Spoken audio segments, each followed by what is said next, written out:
Welcome to Doon पाठशाला classes. I am Arun Pant और आज हम देखेंगे, अगर हम 11th की फिजिक्स स्टार्ट करते हैं तो मैकेनिक्स को स्टार्ट करने से पहले हमारे पास एक बेसिक कैलकुलस की समझ हमको होनी चाहिए। बेसिक कैलकुलस मतलब डिफरेंशिएशन और इंटीग्रेशन, ठीक है। अब इनकी डेफिनेशन ऐसी है कि काफ़ी बार बच्चे पूरी 12th भी कवर कर लेते हैं लेकिन उनको समझ नहीं आता कि डिफरेंशिएशन का एग्जैक्ट मतलब क्या है और इंटीग्रेशन का एग्जैक्ट मतलब क्या है। बहुत बार लोग सोचते हैं कि इंटीग्रेशन का मतलब सिंपली ऐड करना है, डिफरेंशिएशन का मतलब डिवाइड करना है, ठीक है। लेकिन हम थोड़ा सा क्लियरली आज इसको समझेंगे कि मतलब एग्जैक्टली डिफरेंशिएशन क्या है, एग्जैक्टली इंटीग्रेशन क्या है, ठीक है। तो अगर मैं एक लाइन में आपसे कहूँ, ठीक है, उसको बेस बना के हम आगे पूरा समझेंगे तो आप उसको समझिए।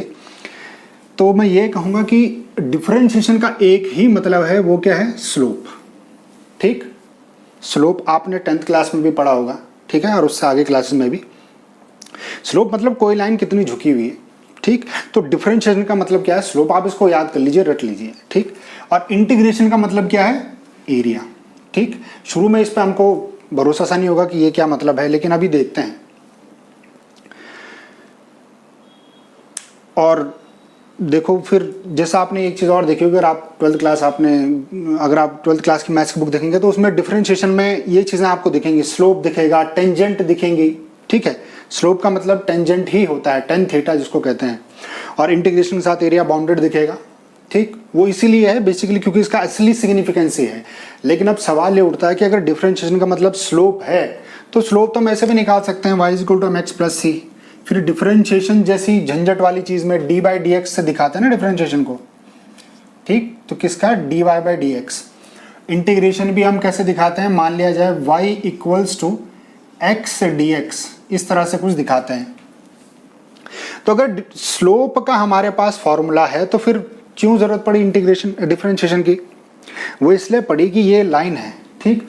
इसका स्लोप आपको पता है y = mx + c। ये m क्या है, इसमें स्लोप है, ठीक। m क्या है, स्लोप है। तो लाइन का स्लोप का आपके पास फॉर्मूला है। लेकिन अगर मैं कहूं कि एक कर्व है, ठीक, ये कर्व है, मैं कहूं इसका स्लोप बताइए, ठीक। तो क्या इसके स्लोप का कोई फॉर्मूला है, हमारे पास कोई फॉर्मूला नहीं है। इस केस में किसी कर्व का स्लोप निकालने के लिए हमको क्या यूज करना पड़ता है, डिफरेंशिएशन। उसी को dy/dx कहते हैं। एग्जैक्टली क्या है इसके बाद मैं समझाऊंगा, ठीक। तो मैं क्या करूंगा, मैं किसी पॉइंट पे एक टेंजेंट खींच लूंगा, ठीक। इसलिए टेंजेंट का मतलब क्या है, tan थीटा। तो आपने पढ़ा भी होगा tan थीटा को स्लोप कहते हैं, ठीक। मैंने टेंजेंट खींची, ठीक। यही डिफरेंशिएशन है बेसिकली, ठीक है। मतलब इस पॉइंट पे स्लोप क्या है, दैट इज डिफरेंशिएशन। उसके लिए डिफरेंशिएशन की जरूरत पड़ेगी। अब एरिया की बात करता हूं। एरिया, इंटीग्रेशन का मतलब मैंने कहा एरिया, आपको ये बात ध्यान रखनी है। तो एरिया का फॉर्मूला हमारे पास है, एरिया क्या है, x × y है, ठीक।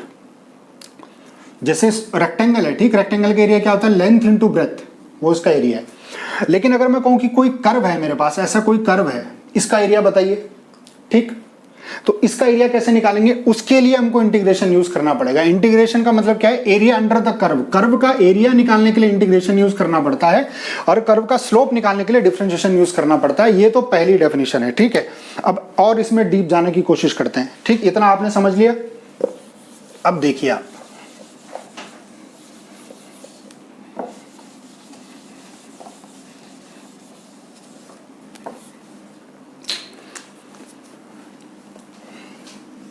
मान लिया जाए, मैंने कहा कर्व का स्लोप निकालने के लिए डिफरेंशिएशन यूज करते हैं। तो पहले शुरू में हम लोगों ने क्या किया, मान लिया जाए हम कहते हैं ये कर्व कितना झुका हुआ है, स्लोप का मतलब कितना झुका हुआ है, ठीक।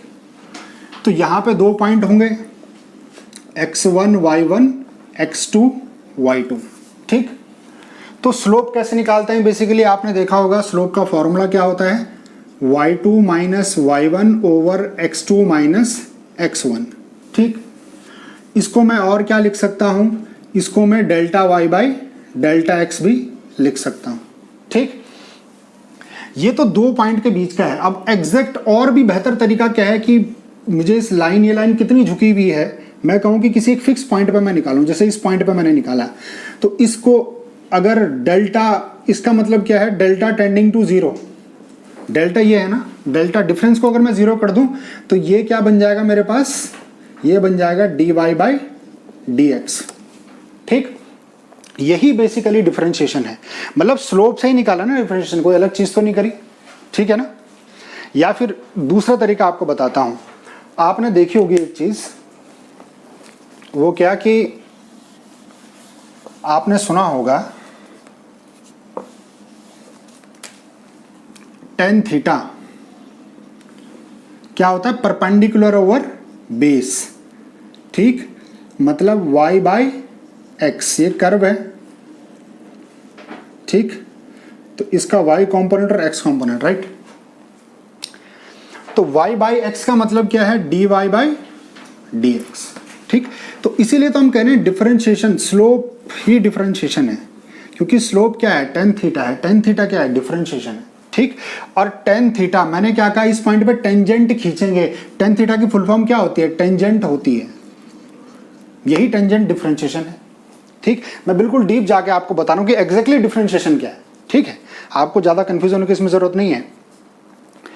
अब एक एग्जांपल मैं आपको देता हूं,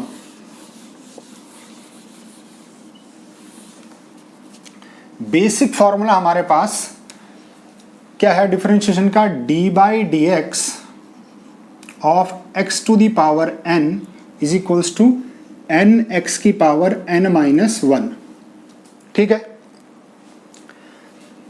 और बेसिक फॉर्मूला क्या है इंटीग्रेशन का, x to the power n का इंटीग्रेशन क्या होता है, x की power n plus 1 divide by n plus 1, यहाँ पे n माइनस 1 होता है और इधर n मल्टीप्लाई होता है, यहाँ n प्लस 1 डिवाइड होता है, प्लस c क्या है, constant of integration. Constant of integration कहाँ से आया ये भी अभी देखेंगे, ठीक। अब जैसे मैं आपको एग्जांपल देता हूँ कि मुझे एक्स स्क्वायर का डिफरेंशिएशन करना है, तो क्या आएगा, 2x की पावर 2 माइनस 1 दैट इज 2, ठीक, दैट इज 2x, ठीक है। और अगर मुझे इंटीग्रेशन करना है एक्स स्क्वायर का, तो क्या आएगा, x की power 2 plus 1 over 2 plus 1 plus C, that is x cube upon 3 plus सी।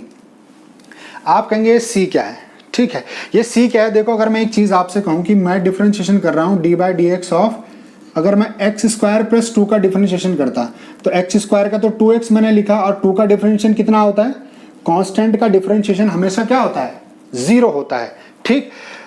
अब अगर इसी चीज़ का मैं इंटीग्रेशन करूं, इस चीज़ का मैं इंटीग्रेशन करूं, देखिए 2x का मैं इंटीग्रेशन करूं, 2x प्लस 0 का, तो 2 बाहर आ जाएगा, x का इंटीग्रेशन अगर आप निकालेंगे तो एक्स स्क्वायर बाई 2 आ जाएगा, 2 से 2 कैंसिल, ठीक। तो ये तो ठीक है, 2x का तो आ गया। अब इस 0 का, तो ये जो चीज़ यहाँ पे 0 हो गई थी, तो मुझे नहीं पता कि वो क्या है, तो इसलिए हम यहाँ पे c लिखते हैं। c का मतलब क्या है, कांस्टेंट ऑफ इंटीग्रेशन। अगर आप ध्यान दें तो ये वही c है जो हम कहते हैं ना y is equal to mx plus c, ये वही c है जो यहाँ पे हर जगह पे दिख रहा है, ठीक है, यही वाला c है, ये वाला c जो यहाँ 0 बन गया था, ये c यहाँ पे आ गया, ठीक। काफ़ी चीज़ें मैंने इसमें आपको बता दी। अब मैं आपको एक बात और प्रूव कर देता हूँ थोड़ा सा, वो ये है कि आप जानते हैं कि जैसे ये लाइन है हमारे पास, ठीक, ये y एक्सिस, ये x एक्सिस, ये लाइन क्या है, y इज इक्वल्स टू 2। अगर मैं कहूँ कि इसका स्लोप क्या है, तो आप कहेंगे 0 है, ये तो झुकी नहीं है ना, बिल्कुल पैरेलल x एक्सिस के, जो x एक्सिस के पैरेलल होती है उसका स्लोप क्या होता है, 0। अब हम इसको डिफरेंशिएशन से देखते हैं। मैंने कहा स्लोप का मतलब डिफरेंशिएशन, तो अगर स्लोप 0 है तो डिफरेंशिएशन भी क्या होना चाहिए, 0 होना चाहिए। तो y का करते हैं dy बाई डी एक्स, और कांस्टेंट का डिफरेंशिएशन हमेशा क्या होता है, 0 होता है। 0 क्यों होता है, इसलिए 0 होता है, समझ गए ना आप, ये इसलिए 0 होता है क्योंकि ये क्या है, स्लोप बेसिकली है, ठीक। तो यहाँ पे हमको कुछ बेसिक समझ आती है डिफरेंशिएशन और इंटीग्रेशन के बारे में, ठीक है। तो यहाँ पे इसको ख़त्म करते हैं, और फिर इसके आगे की चीज़ें भी हम देखेंगे बाद में कि और कुछ ब्रॉड इसके बारे में, ठीक। तो इस वाले लेक्चर को हम यहाँ पे ख़त्म करते हैं। Thanks for watching.